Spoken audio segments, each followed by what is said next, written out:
Continuando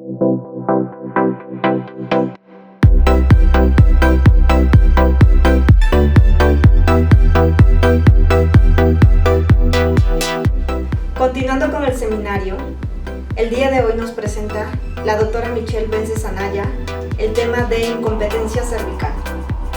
Buen día, soy la doctora Michelle Alejandra Vences Anaya, residente de segundo año de Ginecología y Obstetricia del Instituto Nacional de Perinatología. El día de hoy presentaré la monografía Insuficiencia ítmico-cervical, la cual fue supervisada por el doctor Carlos Agustín Zapata Caballero, residente de tercer año de Ginecología y Obstetricia, y coordinada por el doctor Oscar Daniel Martínez Macías, médico adscrito de la unidad tocoquirúrgica, y el doctor Víctor Hugo Ramírez Antés, médico jefe de obstetricia. Los objetivos de esta charla son: definición de la insuficiencia ítmico-cervical, analizar la composición cervical y su papel en la fisiopatología, identificar factores de riesgo implicados en esta entidad, explicar formas de presentación, conocer las pruebas diagnósticas útiles para el diagnóstico y comparar los abordajes terapéuticos basados en evidencia. A manera de introducción, se sabe que la descripción inicial se realiza en 1658 por Kuhl y Culpeper, donde describen por primera vez el cuello uterino como tan flojo que no puede contener la semilla. En 1950, Palmer y Lancôme lo unen como parte de un síndrome. En 1955, Shirodkar en India realiza el primer cerclaje. 10 años después, en 1965, Benson modifica esta técnica de cerclaje vaginal por un cerclaje abdominal, y no es hasta la década de los 70s y 80s que con la implementación del ultrasonido de rutina se marca el parteaguas de la insuficiencia ítmico-cervical. A manera de definición, la insuficiencia cervical no tiene una definición consistente, pero generalmente se va a caracterizar por dilatación y acortamiento del cuello uterino antes de la semana 37 de gestación, en ausencia de un trabajo de parto prematuro, y se va a asociar más clásicamente por una dilatación progresiva e indolora del cuello uterino en el segundo trimestre, que va a provocar prolapso a las membranas y puede presentar o no ruptura prematura de membranas. El Colegio Americano de Ginecobstetras lo definen como la incapacidad del cuello uterino para retener un embarazo en ausencia de signos y síntomas como contracciones clínicas o trabajo de parto, o ambas en el segundo trimestre. La Sociedad Canadiense la define como dilatación y acortamiento del cuello antes de las 37 semanas en ausencia de trabajo de parto, y se asocia a dilatación sin dolor en el segundo trimestre o principios del tercer trimestre. La Royal lo comenta como un diagnóstico clínico impreciso en el que el cuello uterino es débil e incapaz de permanecer cerrado durante el embarazo. Aquí, en el Instituto Nacional de Perinatología, lo definimos como la incapacidad del cuello uterino para retener un embarazo intrauterino hasta el término del mismo o la viabilidad del feto. A manera de epidemiología, es probable que haya amplias variaciones en la estimación de la incidencia debido a que las diferencias biológicas reales entre las poblaciones de estudio, los criterios utilizados para establecer el diagnóstico y el sesgo de notificación entre los médicos generales y los centros de derivación son muy diferentes. Se dice que hay una incidencia de menos del 1% de la población obstétrica, y esta va a aumentar hasta un 4% en mujeres que tengan factores de riesgo. El 8% de las mujeres con pérdidas recurrentes a mitad del segundo trimestre van a corresponder a una insuficiencia ítmico-cervical, y en México se ha visto que la prevalencia oscila entre un 5 y un 20%. Aquí, en el Instituto Nacional de Perinatología, se estudió en el expediente clínico electrónico del 2018 al 2020 y se notificaron 1,080 partos pretérmino, de los cuales 22% correspondían a insuficiencia ítmico-cervical. ¿Cuál va a ser el impacto que va a tener la insuficiencia ítmico-cervical? Bueno, pues va a ser la alta prevalencia de parto pretérmino. Se conoce que a nivel mundial, de todos los nacimientos del año, 15 millones son pretérmino. El parto pretérmino se va a definir como aquel nacimiento que ocurre antes de las 37 semanas, clasificándose en pretérmino tardío, prematuro moderado, muy prematuro y prematuro extremo. La prematuridad es la causa más importante a nivel mundial de morbo y mortalidad perinatal. El nacimiento pretérmino es el factor determinante más importante para desenlaces perinatales adversos cuando hablamos en términos de supervivencia y calidad de vida. En la siguiente gráfica podemos ver representadas las principales complicaciones asociadas a la prematuridad, como lo son el síndrome de distrés respiratorio, la hemorragia intraventricular, la enterocolitis necrotizante y sepsis, entre otras. Observamos una mayor incidencia de estas complicaciones a menor edad gestacional. Es importante recalcar que aquellos que tienen un nacimiento pretérmino tienen un riesgo incrementado para desenlaces adversos a largo plazo con impacto sobre todo en el neurodesarrollo. La zona gris de la periabilidad en el Instituto Nacional de Perinatología es entre las 25 a 25.6 semanas de gestación, con un peso fetal estimado entre 600 y 700 por ultrasonido. En cuanto a los factores de riesgo, se han visto diferentes. Aquellos que tengan como antecedentes maternos y aquellos que encontremos nosotros en el embarazo actual. Como antecedentes maternos se han visto pérdidas en el segundo trimestre, que presente ruptura prematura de membranas antes de las 32 semanas en un embarazo previo, o una longitud cervical menor a 25 antes de las 27 semanas en un embarazo previo, que tenga la paciente antecedente de algún trauma cervical, ya sea por abortos repetidos, dilatación cervical, lesiones cervicales, laceraciones, traquelectomía, la exposición a dietilvestrol, anomalías congénitas, enfermedades del tejido conectivo como lo es el síndrome de Ehlers-Danlos, y recientemente se ha visto que el síndrome de ovario poliquístico también se ha visto como un factor de riesgo. En cuanto a aquellas cuestiones que encontremos en el embarazo actual, se han descrito la tunelización cervical, el acortamiento cervical, dilatación cervical y longitud cervical menos de 25 milímetros antes de las 27 semanas de gestación. Este fue un estudio de corte retrospectivo que se realizó en el 2012 con más de 34,000 mujeres en California, donde el objetivo fue examinar las diferencias raciales y étnicas en el riesgo de la insuficiencia ísmico-cervical. El resultado primario fue la insuficiencia ísmico-cervical y los resultados secundarios incluyeron muerte fetal, parto pretérmino e ingreso a la unidad de cuidados intensivos neonatales. La incidencia de insuficiencia ísmico-cervical fue estadísticamente significativa mayor en mujeres negras en comparación con todos los demás grupos étnicos. Se utilizó un modelo de regresión logística multivariable para evaluar otros posibles factores y se demostró que la nuliparidad, los procedimientos cervicales previos, las interrupciones previas del embarazo y el antecedente de parto pretérmino previo eran factores de riesgo independientes para la insuficiencia ítmico-cervical, siendo el de mayor importancia el antecedente de un parto pretérmino previo con un riesgo de hasta 9.5 veces más. En cuanto a la etiología, no se conoce con certeza la importancia relativa de cada uno de los factores etiológicos. Sin embargo, se han mencionado repetidamente los siguientes. Dentro de las causas adquiridas incluyen cirugía de la cavidad uterina que requiera dilatación cervical como evacuación y degrado. Dentro de las causas congénitas engloban todo tipo de malformaciones como lo son las mullerianas, y en los últimos años la investigación relacionada con la etiología de la insuficiencia ísmico-cervical también abarcó el polimorfismo de genes relacionados, la estructura y la composición del cuello uterino, las causas inflamatorias como lo son las interleucinas y otros menos relevantes como lo son los niveles de relaxina. En cuanto a la fisiopatología, se sabe que el cérvix es una estructura clave responsable de mantener el feto y las membranas dentro del útero hasta el final de la gestación y de experimentar cambios importantes para permitir el parto del feto durante las contracciones espontáneas o inducidas. Además de su función para retener el embarazo, también va a actuar como una fuerza mecánica y va a desempeñar un papel importante en la protección del contenido del útero, sirviendo como una barrera que va a evitar una infección ascendente. El cuello uterino es fundamentalmente tejido conjuntivo fibroso, compuesto de una matriz extracelular que consta de colágenos tipo 1 y 2, elastina y proteoglucanos, y una porción celular compuesta por músculo liso y vasos sanguíneos. Se ha visto que en mujeres no embarazadas con insuficiencia cervical se ha observado que tienen concentraciones medias de hidroxiprolina cervical marcadamente más bajas que las mujeres que no han tenido insuficiencia cervical. Las causas de esto aún no se han determinado, pero esto parece ser un factor clave para comprender el mecanismo de la insuficiencia cervical. En la década de 1970, estudios postularon que la red de colágeno cervical en la matriz extracelular constaba de 3 zonas relativamente homogéneas y distintas, zonas internas y externas de fibras de colágeno orientadas paralelas al canal endocervical, que teóricamente evitaban que el cuello uterino se desprendiera durante la dilatación, y una capa media circunferencial que podía servir como un trinquete para controlar la dilatación cervical.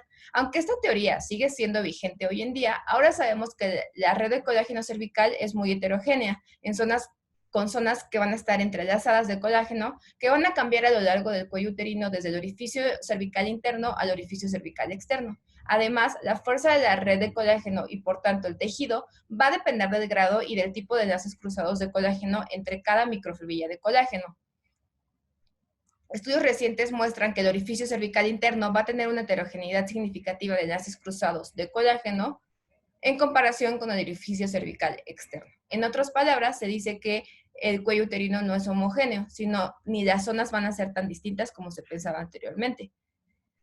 La medida normal del cérvix es de 3 a 4 centímetros de longitud. El colágeno va a ser el elemento principal y va a ser el que proporciona la fuerza tensil que va a estar dispuesto, como lo vimos anteriormente, en capas entrelazadas que se van a remoldear de forma progresiva durante todo el embarazo. A través de diferentes técnicas de imagen, como lo es la ecografía, se ha observado los cambios cervicales a través de todo el embarazo y se ha visto que su longitud se va a reducir progresivamente a medida que avanza el embarazo. A partir de las 12 semanas, la elongación que comienza a experimentar el istmo va a ayudar a diferenciar estructuras, de manera que para las 20 semanas ya puede delimitarse de forma evidente el segmento inferior y el cuello. Este conocimiento es de suma importancia para que nosotros podamos interpretar de manera adecuada las imágenes ecográficas, ya que también se ha demostrado que el cérvix sigue un acortamiento progresivo unas 4 semanas antes del parto. El acortamiento fisiológico en el embarazo a término se va a asociar con la expresión de más de 600 genes y va a estar asociado a marcados cambios y alteraciones en el procesamiento del colágeno y en el montaje de su estructura. La preparación del cuello para el parto, donde su estructura rígida se va a remoldear y se va a tornar distensible, se conoce como maduración cervical. Las principales sustancias involucradas en la maduración son el ácido hialurónico, la progesterona y las metaloproteinasas. El ácido hialurónico va a jugar uno de los papeles más importantes en la maduración cervical. Se sabe que la elevación de niveles séricos de esta sustancia unido a proteínas va a predecir la maduración cervical en el parto pretérmino. Existe controversia sobre el rol de las metaloproteinasas. Hay evidencia que dice que degradan el colágeno, aumentando de esta manera la distensibilidad del cérvix. Por otro lado, otros estudios demuestran que más bien lo que hace es que cambian la distribución y la organización del colágeno y que éstas van a preceder el proceso de maduración cervical, tanto en un parto a término como en uno pretérmino. También se ha visto a través de diferentes estudios que existen receptores de progesterona en el epitelio del cérvix. Se sabe que la progesterona inhibe la liberación de las metaloproteinasas. Este hallazgo sugiere que encontrar disminución de la acción de la progesterona va a activar la liberación de metaloproteinasas y de esta manera va a dar inicio a la maduración cervical. Es por esto que la progesterona es una de las opciones terapéuticas más estudiadas.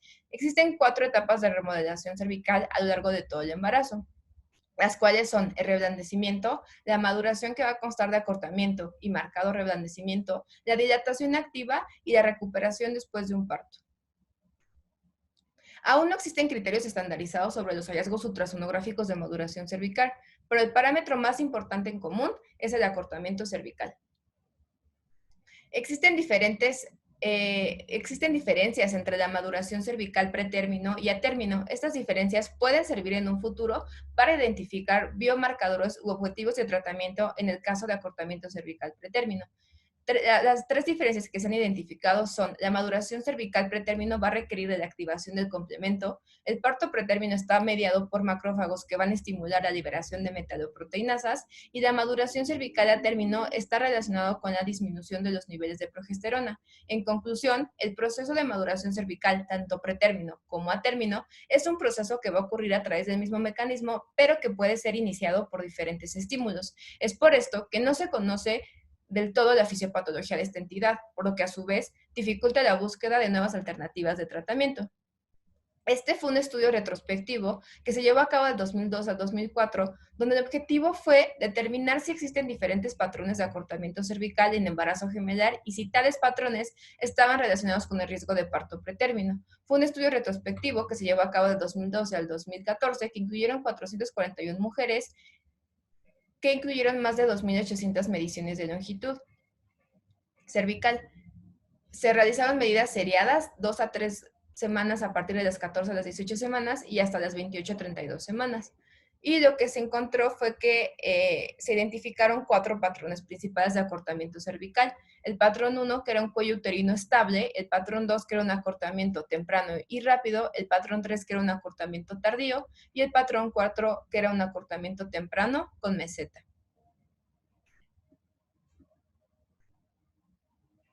Y lo que se observó es que en aquellos partos pretérmino antes de las 32 semanas, el patrón más frecuente era el patrón 2, es decir, aquel acortamiento temprano y rápido, siguiendo del patrón 3 con un 20.2%, después del patrón 4 con un 14.4% y el patrón 1, que fue el de menor incidencia, con un 11.7%, con una P estadísticamente significativa. Por lo tanto, se concluyó que la tasa de parto pretérmino antes de las 34 semanas fue más alta en aquellas pacientes que tenían el patrón 2, es decir, un acortamiento temprano y rápido, en un 44.4%.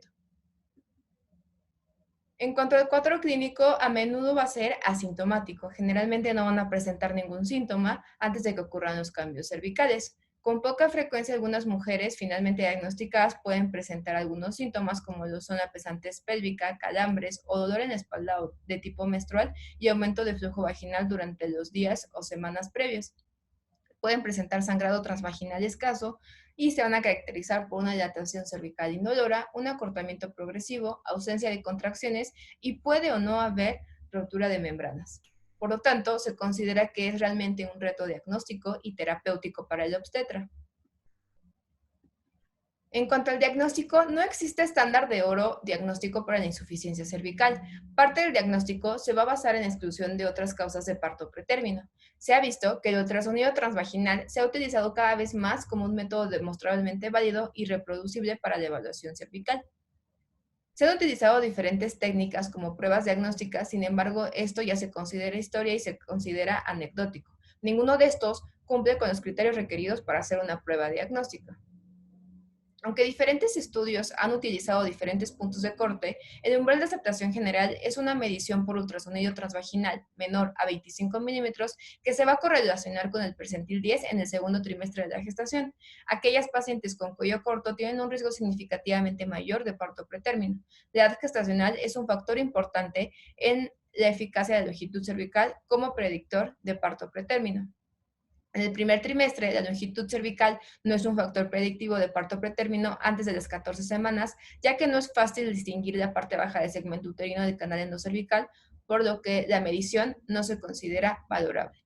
La evaluación de una longitud cervical entre la semana 16 y 24 mayor a 30 milímetros va a tener un valor predictivo negativo del 97% para parto pretérmino antes de las 37 semanas. Y se sabe que por cada milímetro que disminuye la longitud cervical va a aumentar el riesgo de parto pretérmino en un 6%. La manera adecuada para realizar la longitud cervical nos recomiendan aquellos criterios nombrados CLEAR. Se debe de hacer un ultrasonido de manera transvaginal. La vejiga debe estar vacía, ya que una vejiga llena puede dar lugar a una medición inexacta. El campo de visión debe estar optimizado, por lo tanto, el cuello uterino debe de ocupar por lo menos el 75% del campo de la imagen. Debe de ser el mismo ancho anterior que posterior del cuello uterino. Se debe de ver el orificio cervical interno visible, el orificio cervical externo visible también, y se debe de ver todo el canal cervical en su totalidad. Se deben de colocar de manera correcta los calipers y se debe de realizar la medición en 3 ocasiones y se debe de informar la medición más corta. También se ha visto que es posible, si el cuello cervical está muy curvo, se puede realizar las mediciones en 2 líneas para caracterizar su longitud completa. Sin embargo, se ha dicho que si este es el caso, es poco probable que el cuello uterino sea corto. Este fue un estudio de corte retrospectivo que incluyó más de 2.800 ecografías con el objetivo de cuantificar el tiempo requerido para la medición de longitud cervical transvaginal con la implementación de un cribado universal. Y se vio que la duración media del cribado de longitud cervical fue de 9.8 minutos. El intervalo del tiempo fue de menos de 1 minuto a 48 minutos y se encontró que la mayoría, es decir, un 91.8%, requirieron menos de 15 minutos para completarse el estudio con una longitud cervical. También se vio que las ecografías realizadas en centros de práctica privada requirieron menos tiempo en comparación con aquellas que se realizaban en centros de enseñanza. Por lo tanto, este estudio concluyó que la implementación de un programa de longitud cervical universal agrega únicamente en promedio 10 minutos a cada examen de ultrasonido. Este fue un estudio de corte retrospectivo que incluyó a más de 7.800 mujeres que se llevó a cabo de enero de 2006 a abril de 2017, donde los criterios de inclusión eran el embarazo único, mediciones ecográficas, parto después de las 20 semanas. Y el objetivo fue crear un estándar de longitud cervical personalizado que considerara características maternas relevantes y edad gestacional, y evaluar si la personalización de esta evaluación de la longitud cervical mejoraba la predicción de parto pretérmino. Por lo tanto, lo que se encontró es que la paridad, el peso materno y la altura de la madre dependieron de la edad gestacional en el examen ecográfico, con una P estadísticamente significativo. En esta curva ROC podemos ver cómo la línea roja representa el rendimiento diagnóstico de la predicción personalizada, mientras que la línea azul representa el rendimiento diagnóstico de la no personalizada. Como podemos ver, el área bajo la curva en todo momento fue mayor para la predicción personalizada, con una P estadísticamente significativa. Por lo tanto, nos recomiendan esta aplicación en donde nosotros ponemos las características de nuestra paciente y nos arroja un riesgo personalizado. Por lo tanto, concluyó que la personalización de la evaluación ecográfica de longitud cervical mejora la predicción de parto pretérmino. En cuanto a las recomendaciones, de acuerdo a los diferentes colegios, la Sociedad de Medicina Materno-Fetal recomienda que se realice la longitud cervical en un embarazo único que tenga antecedentes de parto pretérmino entre la semana 16 y 24. No recomienda la medición en mujeres con cerclaje, embarazos múltiples ni placenta previa. La Sociedad Canadiense no recomienda la longitud cervical de rutina en mujeres de bajo riesgo. No hay un consenso tampoco sobre el momento óptimo de la medición ni la frecuencia de las evaluaciones, y no hay datos suficientes para recomendaciones en embarazos gemelares. Lisuog recomienda que se realice la longitud cervical en embarazos gemelares de rutina, siendo de punto de corte 25 milímetros en el segundo trimestre. No hay evidencia suficiente sobre la longitud cervical en el resto de las poblaciones, y el Colegio Americano de Ginecobstetras recomienda que se realice la longitud cervical en embarazo único que tenga antecedentes de parto pretérmino entre la semana 16 y 24, y recomiendan como una estrategia de cribado en aquellos pacientes que tengan un embarazo sin ningún parto pretérmino previo. En este estudio se realizó en el 2017 en Ann Arbor con el objetivo de comparar las tasas de parto pretérmino en embarazos únicos antes y después de la implementación de un programa de detección de longitud cervical transvaginal universal en población general de bajo riesgo. Incluyeron más de 13,000 mujeres, y lo que se vio fue que había una disminución estadísticamente significativa de la tasa total de parto pretérmino antes del tamizaje universal con un 3.8% a después del tamizaje universal a un 2.4%, con una P estadísticamente significativo. Por lo tanto, este estudio concluyó que la implementación del cribado universal de la longitud cervical se va a asociar con una tasa significativamente menor de partos pretérmino. Además de la longitud cervical, también nos podemos ayudar del funneling o slotch. Funneling o tunelización se va a caracterizar por la dilatación del orificio interno del cuello uterino con un abultamiento de la membrana amniótica hacia el canal endocervical. Se ha visto que este no es un predictor de parto pretérmino. El slotch o lodo se define como la colección de material particulado compuesto por biopelícula y células inflamatorias precedente de una infección ascendente o del microbioma placentario e indica una infección intraamniótica crónica. Este sí se considera un factor de riesgo independiente para parto pretérmino. Este fue un estudio con la finalidad de encontrar nuevas pruebas diagnósticas que se han propuesto diferentes. La que ha tomado mayor importancia en la actualidad ha sido la elastografía, la cual va a servir para evaluar la elasticidad cervical y se va a determinar basándose en el movimiento de áreas del cuello uterino en comparación con otras áreas delineadas en el mapa de colores. Lo que se va a hacer es que se va a realizar la medición de forma convencional y a continuación se va a aplicar una presión suave con el transductor para modificar el tejido, y se va a utilizar un software especializado avanzado para crear un mapa de colores que va a ilustrar la deformación del tejido en comparación con las áreas cercanas. En este metaanálisis incluyeron 7 estudios clínicos aleatorizados con más de 1,400 mujeres, con el objetivo de evaluar la precisión diagnóstica de la elastografía cervical para predecir el parto pretérmino. Y lo que se encontró fue que la sensibilidad era del 84% y la especificidad del 82%.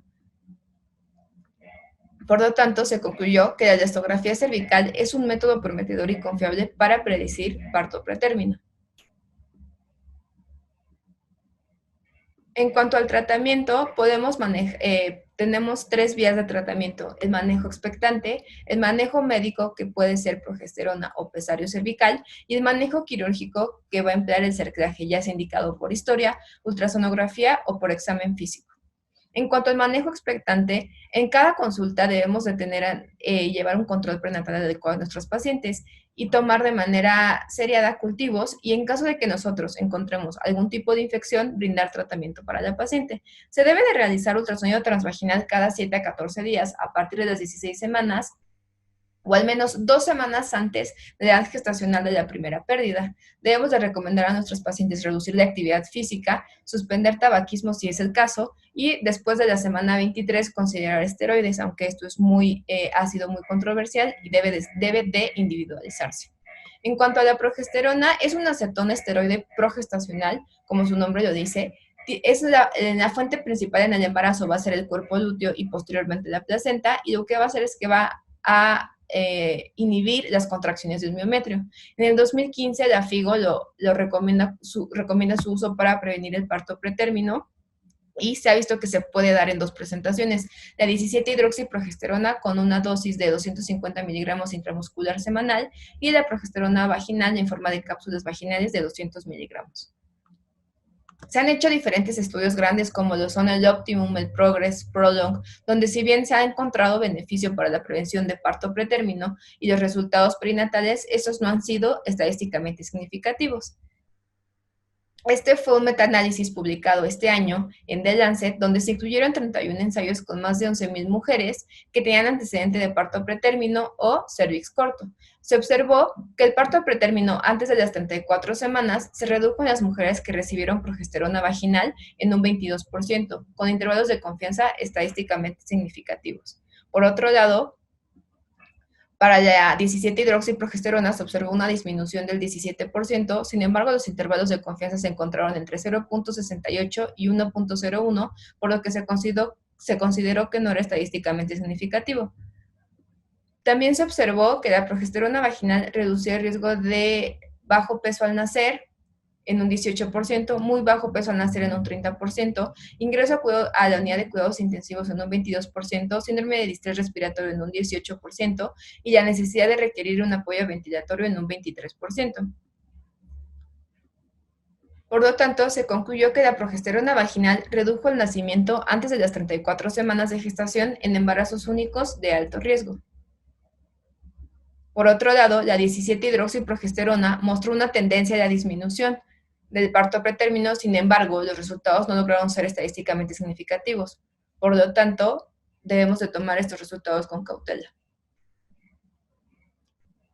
El objetivo de esta revisión fue discutir la justificación de ciertas recomendaciones, su posible impacto y si deben de estas actualizarse. Por lo tanto, en el 2020 realizan estas recomendaciones. La medición de la longitud cervical debe realizarse en todas las pacientes embarazadas entre las 16 y 23.6 semanas de gestación, utilizando ultrasonido transvaginal. En aquellas mujeres que nosotros identifiquemos un cervix corto menor a 25 milímetros en la mitad del segundo trimestre, se les debe de ofrecer progesterona para la prevención de parto pretérmino y la morbilidad neonatal. Puede ser progesterona micronizada vaginal en forma de cápsulas vaginales de 200 miligramos por la noche, o gel vaginal de progesterona micronizada 90 miligramos cada mañana. Es un modelo rentable para la prevención de parto pretérmino. En cuanto al pesario, se ha visto que es un tratamiento alternativo para la insuficiencia ismico-cervical. Fue creado en 1970 por Arabin en Alemania y es un cono redondo flexible de silicón. No es invasivo, es fácil de usar, es de bajo costo y no requiere anestesia. Lo que va a provocar va a ser un efecto mecánico sobre el ángulo útero-cervical, va a provocar edema cervical y una barrera inmunológica. En este estudio, en este metaanálisis, donde incluyeron 2 estudios con más de 4.600 mujeres, el objetivo fue evaluar la eficacia y la seguridad del pesario para prevenir el parto pretérmino y los resultados perinatales adversos en mujeres asintomáticas de alto riesgo. Y lo que se encontró es que si bien disminuía un 20% la incidencia de parto pretérmino en aquellas pacientes que utilizaban pesario cervical, los resultados no fueron estadísticamente significativos. En cuanto a los resultados secundarios, lo que se observó únicamente fue que había un aumento en el flujo vaginal, había mayor incomodidad pélvica por parte de las pacientes y había menor uso de agentes tocolíticos en aquellas pacientes que utilizaban pesario vaginal. En cuanto a los resultados perinatales, no se observaron resultados estadísticamente significativos. Por lo tanto, se concluye en este estudio que la evidencia actual no respalda el uso del pesario cervical para prevenir el parto pretérmino o para mejorar los resultados perinatales en embarazo único con un cervix corto. En cuanto al cerclaje, puede ser indicado por historia, por ultrasonido o por examen físico. Aquel que es indicado por historia es en aquellas pacientes que presenten dilatación cervical no dolorosa, antecedente de algún cerclaje indicado por examen físico o antecedente de un cerclaje indicado por ultrasonido. Este se recomienda que se coloque entre las semanas 12 y 15. El indicado por ultrasonido va a ser en aquellas pacientes que tengan parto pretérmino previo y longitud cervical en el embarazo actual en el segundo trimestre menor a 25 milímetros. Y el indicado por examen físico va a ser aquella paciente que se presente ya con dilatación cervical. Estos últimos dos se recomienda que se coloquen antes de las 24 semanas. En cuanto a los criterios de elegibilidad, debe de ser un embarazo viable, se deben de excluir malformaciones, es decir, tener un ultrasonido estructural de la paciente, tener urocultivos y cultivos vaginales de la paciente y si es que encontramos alguna infección, haberla tratado. Y antes se recomendaba la amniocentesis, actualmente no se recomienda de uso rutinario. En cuanto a las contraindicaciones de cerclaje, van a ser alguna anomalía fetal letal, evidencia de infección intrauterina, ruptura prematura de membranas y algunas que se consideran relativas va a ser un sangrado activa y un trabajo de parto prematuro. En cuanto a las complicaciones, va a haber riesgo de fiebre, pero no va a incrementar el riesgo de coromioitis, va a haber más ingresos hospitalarios y una tasa más alta de cesáreas, va a incrementar el riesgo de ruptura prematura de membranas, va a haber trauma cervical, puede haber laceración o distocia y también puede haber daño vesical a otros órganos o vasos sanguíneos adyacentes. ¿Con qué vamos a colocar el cerclaje? Se recomienda que se utilice la cinta de Mercilén. Es una sutura no absorbible de fibra de poliéster color blanco que tiene una fuerza tensión indefinida y va a realizar encapsulación gradual por el tejido. Va a provocar una reacción inflamatoria aguda mínima. Este fue un estudio con el objetivo de valor de asociación entre el grosor de la sutura de cerclaje transvaginal y los resultados del embarazo. Se realizó en mujeres con gestación única y que no tuvieran anomalías que se sometieron a un cerclaje cervical indicado por antecedentes, ecografía o por examen físico. Fue un estudio de corte retrospectivo que incluyó a 203 mujeres que se llevó a cabo de 2013 al 2016. A 120, es decir, al 59%, les colocaron una sutura gruesa de 5 milímetros, es decir, cinta de Mercilén, y 83 a 41% una sutura fina, un prolene, 2 ceros. 130 fueron indicados por antecedentes, 35 por ecografía y 38 por examen. Y lo que se encontró es que en aquellas pacientes que se les colocaba la cinta de Mercilén, es decir, una sutura gruesa, mejoraba la latencia entre el cerclaje y el nacimiento. La edad gestacional al nacimiento era mayor en aquellas pacientes que tenían cinta de Mercilén. Había menos antecedente de parto pretérmino antes de las 34 semanas. El peso era mayor en aquellas pacientes, el peso del nacimiento de los recién nacidos era mayor en aquellas pacientes que se les colocaba cinta de Mercilén. Había menor evidencia de coronoitis o funcitis y había menor ingreso a la unidad de cuidados intensivos. Por lo tanto, este estudio concluyó que la sutura gruesa se asoció con una mayor duración del embarazo y menores probabilidades de coronoitis e ingreso a unidad de cuidados intensivos neonatales. El cerclaje vía vaginal va a ser la intervención quirúrgica por excelencia. No existe evidencia como tal que recomiende una sobre otra y se van a basar en las condiciones obstétricas y más que nada en la experiencia del cirujano. Las técnicas de cerclaje conocidas van a ser la de Shirodkar, en la que se va a realizar una tracción cervical, se va a identificar el pliegue cervicovesical y se va a realizar apertura de la mucosa cervical y va a rechazarse la vejiga. De igual forma se va a producir la apertura de la mucosa vaginal en el fondo vaginal y rechazo de la mucosa. Se va a proceder a realizar 2 pases de la aguja, cada uno abarcando una de las caras laterales. Por otro lado, la técnica de McDonald se va a realizar una sutura en bolsa de tabaco, se pueden realizar puntos a las 2, 4, 8 y 10. Se realiza con cinta de mersilene y se va a realizar un nudo anterior. La técnica más utilizada aquí en el Instituto Nacional de Perinatología va a ser la Espinosa Flores. Existen 3 modificaciones. El Espinosa Flores original, que se va a realizar un punto en el ligamento carinal de arriba a abajo, un punto en el ligamento carinal contralateral de abajo a arriba, un nudo en la cara anterior del cérvix, y se recomienda que se realice con cinta de mersilene. El Espinosa Flores modificado, que van a ser 3 puntos a las 3, 12 y 9 con cinta de mersilene y un nudo posterior, y el modificado imper, que va a tener 4 puntos a las 3, 12, 9 y 6 y un nudo posterior lateral. Este fue un cerclaje que se colocó en la unidad tocoquirúrgica del Instituto Nacional de Perinatología y podemos observar ahí cómo primero realizamos limpieza, posteriormente vamos a hacer pinzamiento del labio anterior, labio posterior, y aquí lo que nos va a brindar mayor apoyo va a ser el ayudante que nos esté ayudando con las valvas para que nosotros podamos tener una buena visualización. Vamos a colocar el primer punto a las 3, el segundo punto a las 12. Recordemos que el punto de las 12 y de las 6 van a ser más superficiales que el de las 3 y de las 9, que van a ser más profundos. El tercer punto a las 9.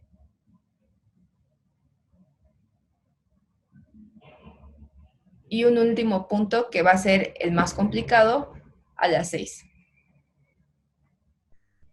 Una vez que tengamos colocados nuestros puntos, debemos de colocar las cintas a la misma altura y hacer corte de las agujas, para que posteriormente podamos iniciar nuestros nudos. El primer nudo va a ser el más importante porque va a ser aquel que nos dé la fuerza tensil. Y una vez que realicemos el primer nudo, debemos de verificar que nuestro cérvix se encuentra cerrado.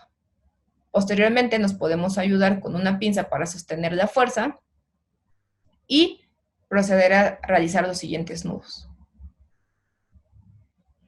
En general se hacen de 5 a 6 nudos.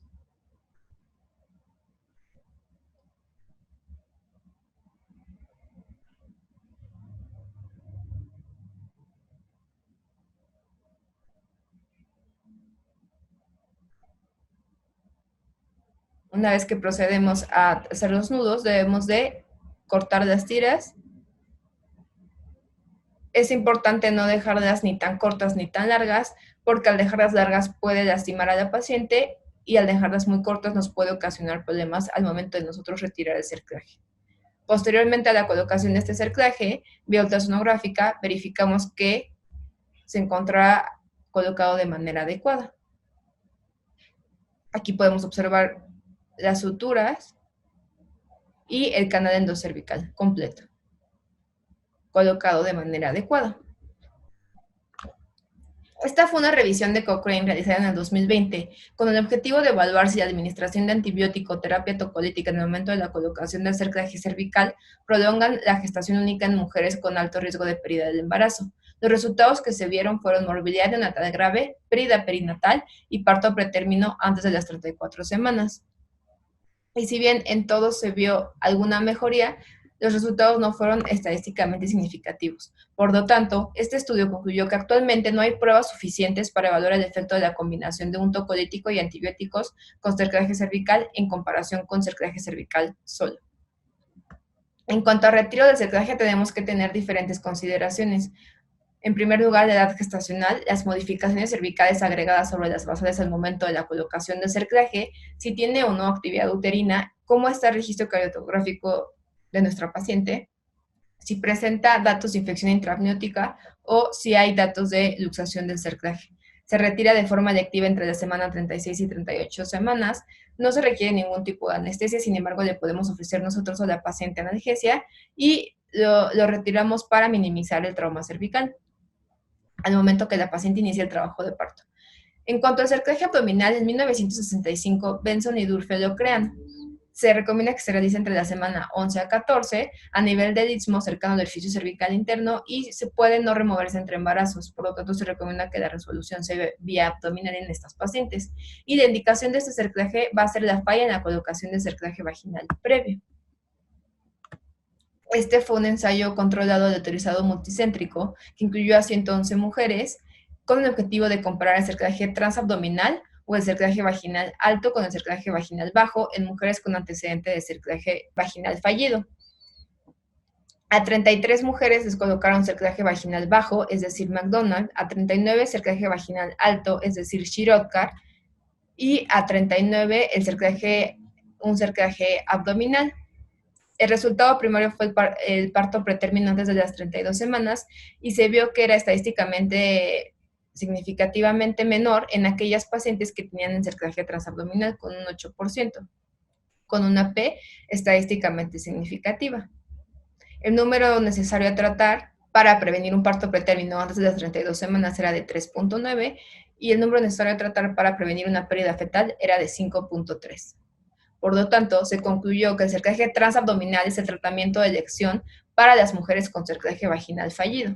En los últimos 5 años, aquí en el Instituto Nacional de Perinatología se han colocado 5 cerclajes Benson, únicamente uno con éxito. Aquí podemos observar uno que se colocó en la unidad tocoquirúrgica, donde debemos de identificar los ligamentos cardinales y colocar un punto en el derecho, un punto en el izquierdo. La indicación principalmente va a ser cuando haya limitaciones anatómicas o haya falla de algún cerclaje vaginal previo. El abordaje es abdominal, puede ser por laparatomía o por laparoscopía. Y una vez que colocamos los dos puntos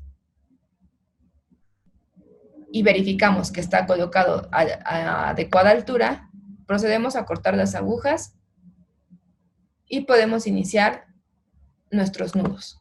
De igual forma, como en el cerclaje vaginal, se recomienda que se realicen de 5 a 6 puntos y con el punto de mayor importancia va a ser el primer punto, ya que este va a tener la fuerza tensil.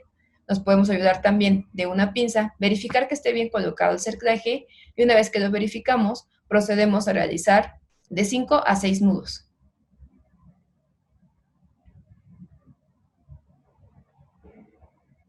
Este cerclaje puede permanecer entre embarazos y se recomienda que la resolución sea vía abdominal.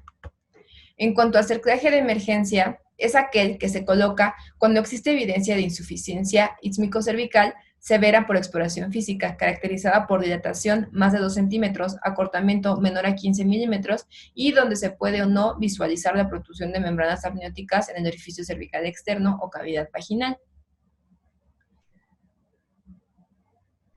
Se ha visto que es menos eficaz cuando se compara con un cerclaje colocado de manera oportuna. En cuanto a aquellos cerclajes colocados de emergencia, se ha visto que la edad gestacional al nacimiento va a ser de 34.3 semanas versus aquellos colocados de manera oportuna que va a ser de 37.3 semanas. También existen diferencias en cuanto al peso de recién nacido, de 2.435 gramos en aquellos colocados de emergencia, en comparación con 2.880 en aquellos colocados de manera oportuna. Sin embargo, cuando comparamos el cerclaje de emergencia versus un manejo expectante, se ha visto que la tasa de recién nacidos vivos pues, es mayor en aquellas pacientes que les colocamos el cerclaje de emergencia con un 72% en comparación de un 25% cuando dejamos un manejo expectante.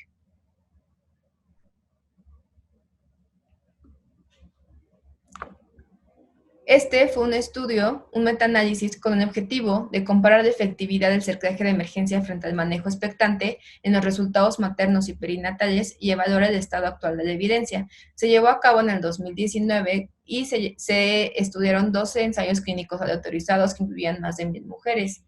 Y se vio que el cerclaje fue superior al tratamiento expectante para los resultados primarios de parto pretérmino antes de las 28 y 32 semanas, respectivamente.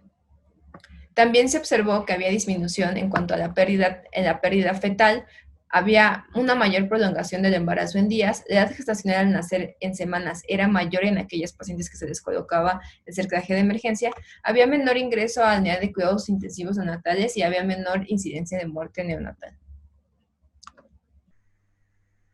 No hubo diferencias entre la ruptura prematura de membranas y la coriomioitis estadísticamente significativas. Por lo tanto, este estudio concluyó que el cerclaje de emergencia disminuyó el parto pretérmino, prolongó el embarazo y disminuyó las muertes neonatales y pérdidas fetales sin aumentar el riesgo de coriomioitis ni de ruptura prematura de membranas. Este fue un estudio de corte retrospectivo que incluyó a 80 mujeres con el objetivo de sugerir un nuevo sistema de cuantificación de 4 dígitos y evaluar el resultado según el nuevo sistema en mujeres con insuficiencia cervical aguda. Y se evaluaron dos cosas, el estado de las membranas y el estado del cuello uterino. Para el estado de las membranas se vio el tamaño de la membrana prolapsada, que se le puso la letra P, que tenía que ver qué medía la distancia entre el extremo de la bolsa prolapsada y el orificio cervical externo por ultrasonido, y el estado y el tamaño de las membranas visibles, que se le colocó la letra M, y esta se podía medir por especuloscopía. En cuanto al estado del cuello uterino, las dos variantes eran por ultrasonido, y una era la dilatación del orificio más estrecho, que se le ponía la letra O, y la longitud funcional del cuello uterino con la letra C. Se clasificaron a las pacientes en 3 estadios. El estadio 1, que era el menor porcentaje, un 8.8%, eran aquellas pacientes que tenían membranas fetales visibles y un cuello uterino funcional. En el estadio 2, que incluía 41.3%, eran aquellas pacientes que tenían membranas fetales visibles y cuello no funcional, pero membranas no prolapsadas. Y en el estadio 3, que incluía la mitad de las pacientes, un 50%, eran aquellas pacientes que ya tenían las membranas prolapsadas.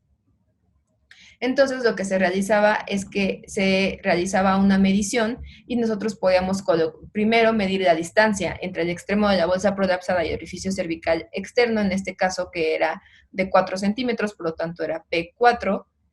Posteriormente evaluamos por especuloscopía el tamaño de las membranas visibles, en este caso eran 6 centímetros, por lo tanto se le puso M6. En cuanto al por ultrasonido, pues medíamos la dilatación del orificio más estrecho, en este caso eran 3 centímetros, por lo tanto era O3, y la longitud funcional del cuello uterino, que en este caso era 0, por lo tanto se coloca C0. Y se encontró que en aquellas pacientes que estaban en estadio 1 duraban 109 días, con una tasa de supervivencia fetal del 100%. Aquellas pacientes que estaban en estadio 2 tenían una latencia, es decir, el tiempo que transcurría de la colocación de cerclaje al nacimiento de 93 días, con una tasa de supervivencia fetal del 93.9%. Y el estadio 3 tenía una latencia de 41 días con una tasa de supervivencia fetal del 60%. Por lo tanto, se concluyó que el estadio basado en la puntuación se correlacionó con el pronóstico, incluido el parto prematuro y la supervivencia neonatal. En cuanto al cerclaje de emergencia en el Instituto Nacional de Perinatología, este fue un estudio de corte retrospectivo que se llevó a cabo en el Departamento de Obstetricia con 58 mujeres de enero del 2016 a enero del 2020. Como criterios de inclusión fueron una edad gestacional entre 16 a 27 semanas, una longitud cervical menor a 15 milímetros por ultrasonido transvaginal, una dilatación entre 2 a 5 centímetros y membranas visibles por especuloscopía. Y lo que se observó fue que la edad gestacional media al momento de la colocación era de 23.4 semanas, la edad gestacional media de resolución del embarazo era de 36.2 semanas, la latencia, es decir, la media de semanas ganadas entre la colocación al nacimiento era de 12.7 semanas de gestación. El nacimiento por arriba de las 34 semanas se vio en el 77.5% de las pacientes. Hubo un recién nacido sano en el 57.5% y únicamente hubo una muerte neonatal representando el 2.5%. En cuanto a los tratamientos combinados, este fue un ensayo retrospectivo de casos y controles donde el objetivo fue evaluar el efecto de la progesterona vaginal adyuvante de rescate en mujeres con acortamiento cervical continuo confirmado por ecografía a pesar de cerclaje vaginal. Incluyeron 66 mujeres, en donde 33 tenían únicamente cerclaje y 33 cerclaje más progesterona, con una longitud media de 12.09 milímetros.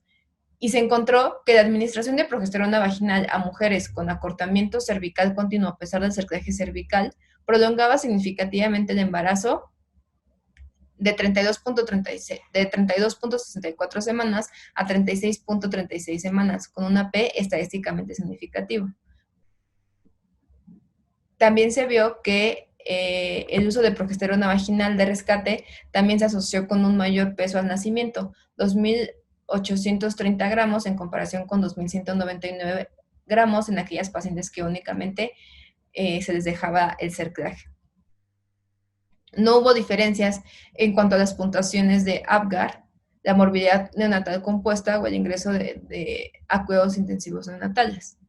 Por lo tanto, este estudio concluyó que las mujeres con acortamiento cervical, a pesar de la presencia de cerclaje cervical, pueden beneficiarse de una mayor vigilancia de longitud cervical y de progesterona vaginal si se produce un acortamiento cervical mayor. Sin embargo, tenemos que tomar en cuenta que la muestra de pacientes era muy pequeña, por lo tanto debemos de tomar estos resultados con cautela. En cuanto a qué es mejor, si la progesterona o el cerclaje, en este metaanálisis, con el objetivo de comparar la eficacia de la progesterona vaginal y el cerclaje para prevenir el parto pretérmino y los resultados perinatales adversos en mujeres con gestación única, parto prematuro espontáneo previo y cuello cervical corto a mitad del segundo trimestre, no encontraron diferencias estadísticamente significativas para parto pretérmino ni para morbilidad neonatal, y más bien se ha visto que la elección del tratamiento, ya sea si es progesterona o cerclaje, va a depender de los eventos adversos y la rentabilidad de las intervenciones y de las preferencias tanto de la paciente como del médico. Se concluyó que la progesterona vaginal y el cerclaje son igualmente efectivos para prevenir el parto pretérmino y mejorar los resultados perinatales. En cuanto a futuro, este fue un estudio con el objetivo de desarrollar un modelo ex vivo de tejido cervical reblandecido para estudiar un hidrogel inyectable a base de seda como un tratamiento alternativo novedoso para la insuficiencia cervical. Y lo que se hizo es que en tejido cervical de pacientes no embarazadas después de una histerectomía, que no fuera por alguna causa maligna, lo que se hizo fue que se alteraba la organización del colágeno sin disminuir el contenido de colágeno, y a estas muestras de cuello uterino de no embarazadas se trataron con colagenasa. Es decir, se hizo un tratamiento enzimático para simular un cuello uterino de una paciente embarazada. Se les inyectó el hidrogel de seda y se vio que tenían un aumento volumétrico de aproximadamente el 54%. Por lo tanto, esto se puede considerar como un tratamiento alternativo para la prevención de parto pretérmino relacionado con la insuficiencia cervical y el acortamiento del cuello uterino. Tomando en cuenta toda la información que he presentado, nosotros sugerimos este algoritmo. Se debe de realizar un tamizaje universal de longitud cervical a todas las pacientes entre la semana 16 y 24. En aquellas pacientes que tengan menos de 25 milímetros y que no tengan antecedentes, debemos de realizar una medición seriada de longitud cervical cada semana. En aquellas pacientes que nosotros encontremos una longitud cervical menor a 25 milímetros con antecedente de una pérdida en el segundo trimestre, podemos iniciar progesterona vaginal. Si en algún momento nosotros identificamos acortamiento, le podemos ofrecer a la paciente cerclaje. En aquellas pacientes que tengan antecedente de 2 o más pérdidas con o sin longitud cervical menor a 25 milímetros, o bien que tengan una longitud cervical menor a 10 milímetros, recomendamos que se coloque un cerclaje vaginal. Si tienen antecedente de algún cerclaje vaginal fallido, recomendamos que el cerclaje sea colocado vía abdominal. Las conclusiones de esta monografía son: la insuficiencia ítmico-cervical es una enfermedad obstétrica que se va a manifestar principalmente por pérdidas recurrentes en el segundo trimestre de etiología desconocida. Es importante identificar los factores de riesgo para la insuficiencia cervical en cada una de nuestras pacientes. El cribado universal de longitud cervical es una medida costo efectiva para reducir la tasa de parto pretérmino. El uso de progesterona en pacientes con longitud cervical menor a 25 milímetros va a reducir el riesgo de parto pretérmino y resultados perinatales adversos. El tratamiento ideal para cada paciente debe individualizarse de acuerdo al contexto clínico. La insuficiencia ítmico-cervical es, sin lugar a dudas, uno de los temas más controversiales en obstetricia que requiere más estudios y mayor evidencia. Gracias. Agradecemos a la doctora su excelente plática y los esperamos la siguiente semana con nuestro próximo tema.